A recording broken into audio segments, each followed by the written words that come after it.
Hey guys, welcome to the channel. This is Oliver. He's my 3-year-old Sheltie, and normally when I film, he's not home because he likes to get under my feet when I'm cooking. There might be something that he likes or that he gets to have if I'm working in the kitchen. He also likes to chase reflections from knives, plates coming out of the cabinets, and all of that stuff, which makes it hard to edit sometimes. Oliver may be home, but I need to start our recipe today because we're making a gluten-free artisan style bread in the Dutch oven, and it has a starter to it to give it that sourdough effect. I'm gonna be using this new gluten-free King Arthur bread flour. I've used it for a couple recipes before. I've had good results. The ingredients contain something you may or may not want to use. It has wheat starch. FDA considers this gluten-free, so according to FDA, you shouldn't have issues with it being gluten-free or even celiac unless you have an allergy to wheat. However, always use your best judgment and what you can use because you know your diet better than anyone.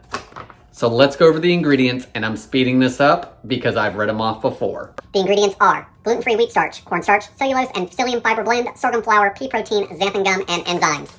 The link to this flour will be below as well as the full recipe. So let's get this starter mixed so I can see you tomorrow. To a large bowl, add 3/4 cup of the gluten-free flour blend. To that, add a 1/4 teaspoon of instant or dry active yeast. You can use either. We're also gonna add 3/4 cup of warm water. You want this at about 100 degrees Fahrenheit. Give everything a good mix. So I have switched over to a silicone spatula to try to get some of these lumps out. The recipe does say it is okay to have some lumps in the recipe, especially when you're making it by hand. I didn't see any sense to bring out the big mixer when this is all I had to do today. I may or may not have the mixer tomorrow, we'll see. Now that everything has been mixed up, we need to cover this for 2 to up to 24 hours. It is currently 3 p.m. in the afternoon, so I will give you an updated time in the next segment as to what time I start this. But until then, I'm gonna cover this and I will see you in the next slide. We're back. It's about 10 a.m. on the next day. Oliver's at day camp. So let's take a look at our starter and get our dough made. The starter's in here, and if you take the lid off, you can see there's some bubbles in here. So our yeast is working, and it's about 10 a.m. Again, so this has been sitting since 3 p.m. yesterday at room temperature doing its thing. So I did take the mixer out for this next part. You can do this by hand if you want. I'm gonna use the mixer. It's up to you on what you want to do. Everything gets poured into the mixing bowl or added to this bowl if you're not going to use a mixer and do it by hand. So in goes our starter. Next, I'm going to add 1 3/4 cup of our King Arthur gluten-free bread flour blend. I'm going to add a 1/2 teaspoon of instant yeast, but you again can use dry active if that's what you have. I'm going to add 2 teaspoons of sugar, a teaspoon of salt. I'm gonna put on my paddle attachment,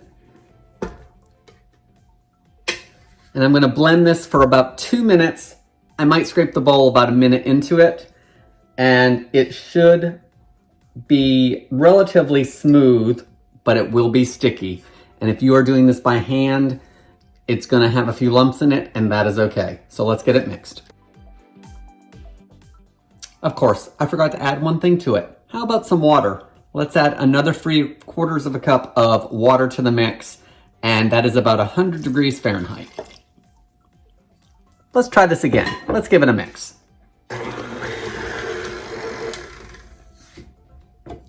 So it's been 2 minutes. I did scrape the bowl at the 1 minute mark.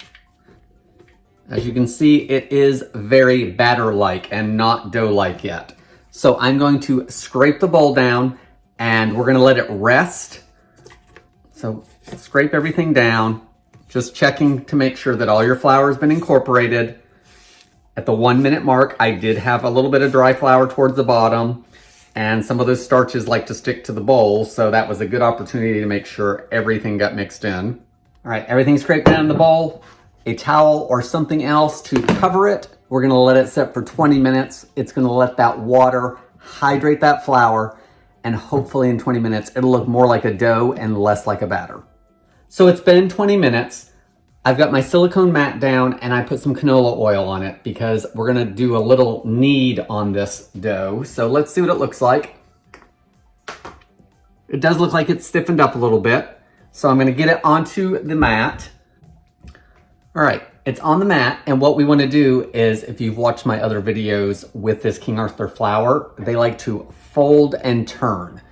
So I'm gonna fold it in half, turn it 90 degrees, and do it again. And I'm gonna do it 5 or 6 times, and that helps the dough come together a little bit.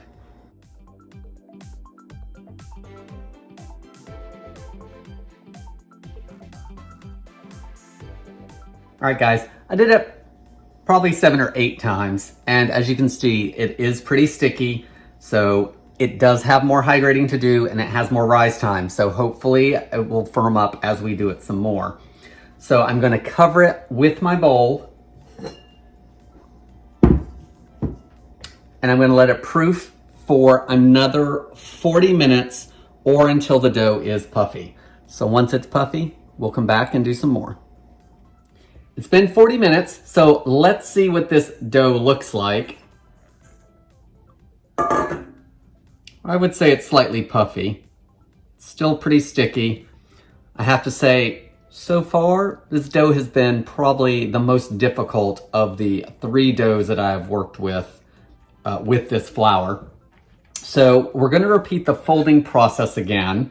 So I think what I'm gonna do is oil my hands down because the last time that did actually help. So let me do that. And then I think I'm gonna try to do it without my scraper. I'm just gonna try to do it with my hands. So you, again, 4 to 5 times, fold it in half, turn it 90 degrees, fold it again. Okay, it is working more easily so far on that first turn. 2, 6. So there's our 6 turns. Is pretty sticky still. Not super excited about that. Not sure what's going on with that. So we'll see how the bread comes out. Let me wash my hands off though, because I've got to get it into what we're gonna proof it again for the last time.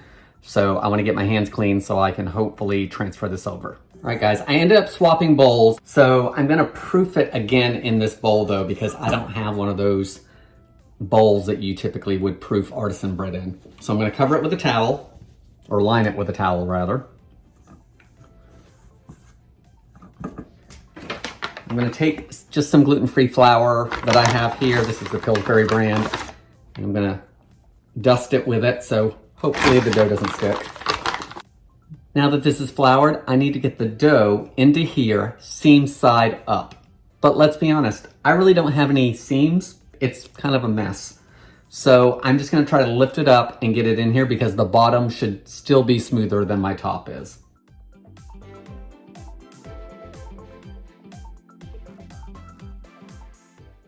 All right, our dough is in here.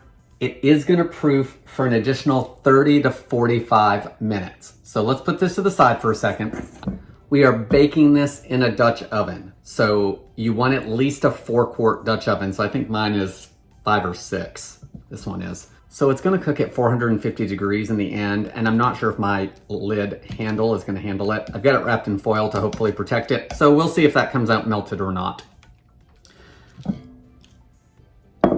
For now, we're gonna take our Dutch oven and we're gonna put it in the oven to let it preheat with the oven. So you wanna preheat the oven to 450 degrees. The directions say to do it now while the bread rises, but I am gonna wait about 10 or 15 minutes before I turn it on because I don't know if I want the oven on for a good 45 minutes minimum before I even start baking this. I do want everything hot, but I just think that's a lot of energy to use and a lot of heat to put into the kitchen. So I'm gonna wait about 10 minutes, turn the oven on to 450, and when our dough is slightly puffy in 30 to 45 minutes, then we'll get it into the oven. So let's go over the remainder of the instructions for this bread before I go through and do it, just to give you guys a walkthrough because it's gonna be pretty quick, I think. So I've got my pot in the oven, 450 degrees. It's been preheating a good 20 minutes at this point, so we should be nice and hot. This is looking a little puffy. I'm not super sold on it, to be honest.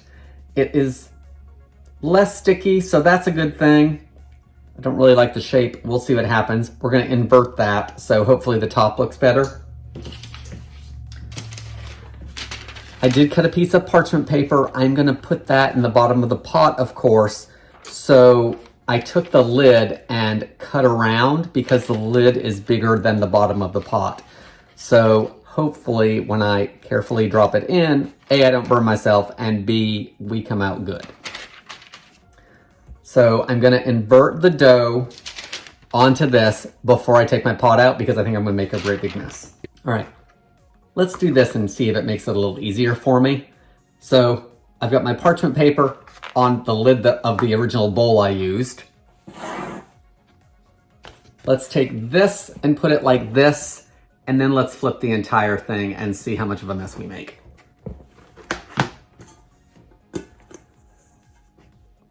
All right, there's that.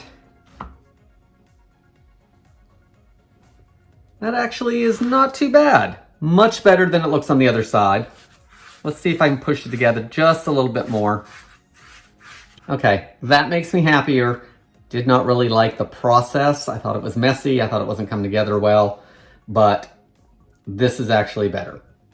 Now I'm gonna score it using a sharp knife, and I'm just gonna do an X.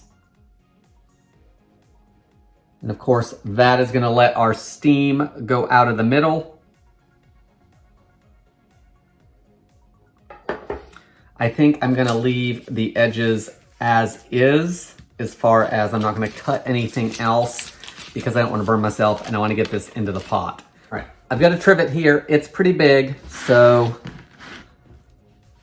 hopefully you guys will be able to see. Let me get my pot and we'll see how difficult it is to transfer into here. Here's my super hot pot. Here goes the bread dough. That wasn't so bad. All right, lid on. 40 minutes in the oven with the lid on. Then we're gonna uncover it and do it another 20 to 30 minutes until it is deep brown. You want the temperature to be between 206 and 210 degrees Fahrenheit. We will be measuring the temp to make sure. At that point, once the bread is done, I will take it out and cool it completely outside of the pot before I cut into it. So let's see how this bread comes out. So our bread has been in the oven for 40 minutes covered, 20 minutes uncovered. I have not temped it. Let's go ahead and see if we are at our 206 to 210 or if we need to bake it just a little bit longer. So let's see. We are at our 206 and climbing, so our bread is cooked through. So I can turn off the oven, cool the bread completely, and then we will cut into it and see how it tastes. As you guys can see from the video, it is really nice and golden, so I got much happier with this recipe as I went through the recipe. So let's let it cool and give it a taste. So our bread has baked. Bread has cooled for about 2 hours. I've cut into it. This is the inside. Look at all those air bubbles. Look at that crusty edge. Floury top. The inside of the loaf itself. Perfect crumb, I think, just like regular bread. I don't see a lot of that starchy, weird consistency that you can get sometimes with gluten-free breads. Let's give it a try. Good chew to it, great taste to it. I have to say, if you've watched my other two videos with using this flour so far, the buttery gluten-free bread, which is more like a sandwich loaf, and the oatmeal bread made with that, this by far is my favorite. Put a little bit of butter on it.